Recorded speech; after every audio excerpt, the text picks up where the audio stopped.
Boa noite, pessoal. Como vocês estão aí? Todos com os ânimos bem exaltados, né? Por conta da medida provisória editada pelo presidente Jair Bolsonaro e assinada ontem, que em menos de 24 horas já teve uma alteração, né? O presidente tuitou dizendo que revogou o artigo 18 da medida provisória, que regulamentava sobre a possibilidade de suspensão dos contratos de trabalho por até 4 meses. Mas vamos lá. A minha intenção aqui não é tecer críticas ao governo ou defender o meu posicionamento político, mas tão somente comentar sobre alguns artigos da medida provisória e mostrar para vocês qual é a minha visão jurídica sobre o tema. Apenas isso. Vamos lá. A medida provisória, logo no seu começo, ela fala que ela é necessária para manter a renda e garantir o emprego. É uma das primeiras normas que vem na medida provisória 927 de 2020. E eu acredito que essa medida provisória ela foi sim necessária. Ela é necessária no momento atual em que nós estamos vivendo, que é de insegurança jurídica. E os empresários, tanto como os trabalhadores também, precisam saber como proceder na questão da relação do trabalho, porque é fato que muitas empresas vão fechar, é fato que muitos desempregos irão acontecer e a gente sabe que isso vai acontecer porque a necessidade de paralisação ela é urgente, é uma necessidade latente, porque estamos vivendo um momento realmente de crise. Então, temos que levar em consideração que não é uma situação que a gente vê cotidianamente, é uma situação de crise e que realmente precisa de algumas medidas duras, embora eu acredite que o Estado, o governo como um todo, precisa subsidiar essas empresas, o pagamento desses salários de alguma forma, alguma contraprestação, para que até a própria economia continue girando, porque os trabalhadores precisam continuar consumindo. Então, vamos lá. A medida provisória regulamenta algumas medidas para evitar demissões em massa e demissões de um modo geral. Então, vamos lá aqui para a parte inicial da medida provisória.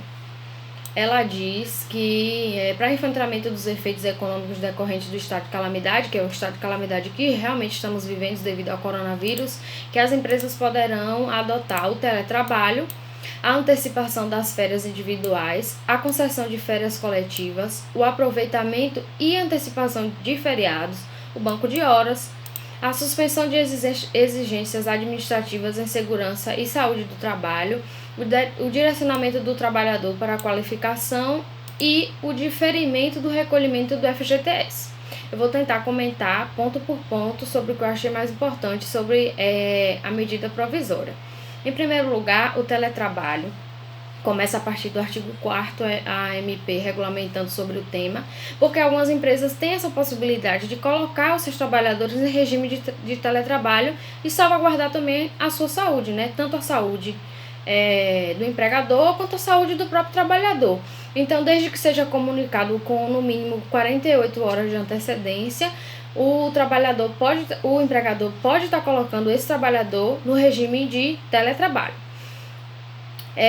Também a MP versa sobre a possibilidade de antecipação de férias individuais e também antecipação de férias coletivas, mesmo que o trabalhador não tenha direito ainda, não tenha adquirido ainda o direito às férias, porque, por exemplo, para adquirir o direito às férias, o trabalhador precisa estar trabalhando pelo prazo de 1 ano, e a partir de 1 ano começa o período concessivo dele das férias. Então, por exemplo, se uma pessoa for completar um ano na empresa no mês de junho, mesmo que ela ainda não tenha direito às férias, o trabalhador pode conceder essas férias de forma antecipada.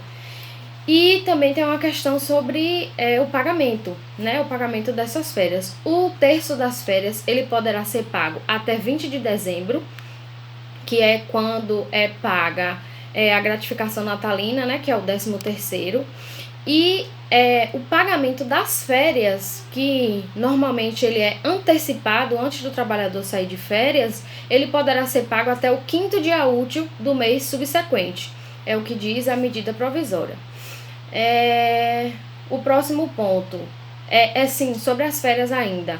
A prioridade para a concessão dessas férias é para as pessoas que estão em situação de risco, aquelas pessoas que estão enquadradas como situação de risco, que têm alguma doença, que são idosas, acima de 60 anos. Então, essas pessoas, como elas já representam uma situação de risco em relação ao coronavírus, é ideal que essas pessoas tirem férias de forma antecipada. Aproveitamento e antecipação de feriados. O que é que acontece? A empresa pode regulamentar sobre a questão da antecipação desses feriados. Por exemplo, pode ter feriado municipal, estadual, ou distrital ou federal, e a empresa regulamentar, acordar, né, com o trabalhador sobre a antecipação também desses feriados. Então, no feriado, o que seria correspondente ao feriado, esse funcionário ele vai trabalhar após cessar, né, esse estado de calamidade. Outro ponto, a questão do banco de horas. O trabalhador também pode fazer essa questão da compensação através do banco de horas. E aí, o que acontece? Quando o trabalhador retornar ao trabalho, cessar esse estado de calamidade, esse banco de horas ele vai ser compensado até 2 horas por dia, limitando-se a 10 horas, 2 horas por dia, limitando-se a 10 horas no total da jornada de trabalho. Não pode também, porque instituiu o banco de horas em razão da calamidade pública, o trabalhador ser submetido a cargas horárias excessivas de trabalho. Então, ao meu ver, não é um ponto que é tão agravante assim. São medidas que são necessárias, porque ou o trabalhador vai demitir todo mundo, vai fechar as portas da empresa, ou algumas dessas medidas realmente são necessárias. Tem um ponto aqui que eu não concordo e realmente eu acho que de certa forma vai deixar muita insegurança jurídica para os trabalhadores e realmente é muito negativo para os trabalhadores, essa questão da suspensão de exigências administrativas em segurança e saúde do trabalho. Olha o que diz o parágrafo 3º. Diz que o exame demissional pode ser dispensado caso o exame médico ocupacional mais recente tenha sido realizado há menos de 180 dias. O que é que acontece? O trabalhador pode sair da empresa desde que, sem fazer exame demissional, desde que um exame ocupacional tenha sido realizado há menos de 180 dias. Acontece que pode surgir alguma deficiência em relação ao exercício daquela função do trabalho, que cause alguma deficiência no trabalhador ou diminua a sua capacidade laborativa e está dentro desse período de 180 dias. E se ele não fizer o exame demissional, né, para atestar que ele estava em perfeitas condições de saúde, isso pode gerar um problema futuro, porque a gente sabe que o acidente de trabalho, essa questão do trabalhador ter diminuído a sua capacidade laborativa, gera até indenização por dano moral na justiça do trabalho, justamente porque às vezes a empresa deixa de cumprir com as normas necessárias para a segurança do trabalhador. Então essa é uma norma que lá na frente, depois que cessado esse período, evidentemente pode ser prejudicial, muito prejudicial para o trabalhador, que já se você somar algumas questões trabalhistas com previdenciárias, existem algumas situações em que o trabalhador já fica no limbo, já fica naquela situação de sem saber o que fazer. Então, esse parágrafo 3º, de certa forma, reforça um pouco isso. Vamos lá. O fundo de garantia por tempo de serviço nesses 3 meses, né?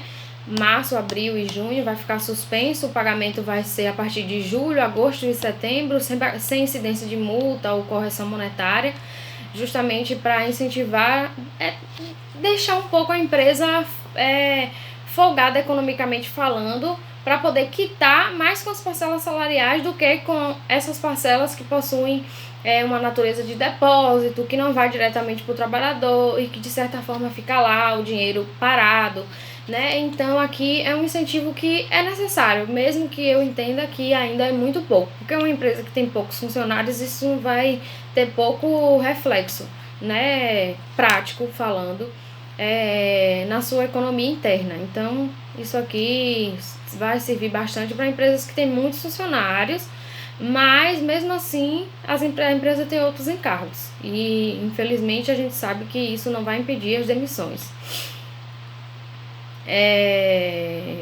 Vamos lá, né, pro artigo 18, o famoso, acabei pulando. que o presidente tuitou falando que revogou esse artigo 18. Ele disse que durante o estado de calamidade pública, o contrato de trabalho poderá ser suspenso pelo prazo de até 4 meses para a participação do empregado em curso ou programa de qualificação profissional. O que é que esse artigo está dizendo? Se o empregador conseguir colocar o trabalhador em algum programa de curso ou qualificação profissional, esse contrato de trabalho dele poderá ficar suspenso pelo prazo de até 4 meses. Mas o presidente já falou que essa medida foi revogada e realmente era um ponto muito polêmico, porque o trabalhador ele precisa pagar suas contas, precisa se alimentar. Tem muito trabalhador que banca sozinho a sua casa, filho, esposa. Então, realmente, essa é uma realidade brasileira e que esse artigo poderia até ser menos pior se pudesse suspender o contrato de trabalho com o pagamento de 30% da remuneração, mais um subsídio de 50% do governo, mais um subsídio de 30% do governo e um pagamento de 50% do salário. Enfim, eu acho que poderia ser uma norma melhor. E não foi, tanto que foi revogado, né? Demonstra, assim, de certa forma, um pequeno descaso, né, com essa questão em relação ao trabalhador. Na minha avaliação, essa norma representou isso. Bom, o último ponto eu até coloquei aqui, para não me passar, que é o epicentro, né, dessa questão, que é a contaminação pelo coronavírus. A MP veio e fechou, bateu o martelo no assunto, que os casos de contaminação por coronavírus do empregador para o trabalhador não vão ser considerados acidente de trabalho, a não ser que seja comprovado o nexo causal. Mas como a gente aí já está avançando para um nível de contaminação que está muito grande, vai ser muito difícil de identificar se realmente foi o empregador que contaminou o trabalhador com o coronavírus. Mas, por exemplo, teve até um caso que teve muita discussão, que a patroa veio do exterior, estava com suspeita, né, de estar com essa doença, a trabalhadora dela contraiu e chegou a falecer por conta desse fato. Então é uma situação assim que, como ainda estava no início, ainda dava para saber de onde surgiu a contaminação, pode ser que exista uma responsabilização. Mas com o avançar da doença, o avançar do vírus e a calamidade vai acabar aumentando, vai ser muito difícil de conseguir identificar isso. Então a medida provisória veio finalizar realmente esse tema. E só para finalizar, porque o vídeo já tá ficando enorme, é porque realmente a medida provisória não é tão pequena assim, ainda deixei muitos pontos sem comentar. O meu conselho é que se faça tudo por escrito, inclusive a medida provisória fala isso em diversos pontos, para tudo ser por escrito. Então, se a empresa fizer reunião se a empresa fizer reunião com os trabalhadores, faz ata, né, tenta aplicar a medida menos gravosa possível, vai tentando de alguma forma. A gente sabe que é uma situação que vai afetar todo mundo, porque não estamos falando aqui de um problema pontual ou de um problema que vai passar ou um problema simples, é uma coisa muito séria. Então, quanto mais documentado, melhor, porque tem normas aqui que podem ser confrontadas com a Constituição, e se elas forem confrontadas com a Constituição, pode ser que o juiz do trabalho lá na frente mantenha uma condenação gravosa para a empresa, ou desconsidere alguma norma essencial ao trabalhador. Então, o ideal é deixar tudo escrito. E o meu conselho para as empresas é: tentem manter o diálogo claro com seus trabalhadores, tentem manter os empregos, porque a economia vai acabar travando se a gente não unir forças, se todo mundo não unir forças para tentar vencer essa luta que o Brasil, o mundo está travando. Então é isso, era só minha contribuição para vocês. Um beijo, espero que vocês tenham gostado do vídeo. Deixa aqui embaixo algum comentário, alguma dúvida. Eu sei que eu não falei sobre todos os pontos da medida provisória, seria impossível em um vídeo de GTV que já tem 14 minutos. Mas deixem aí comentários.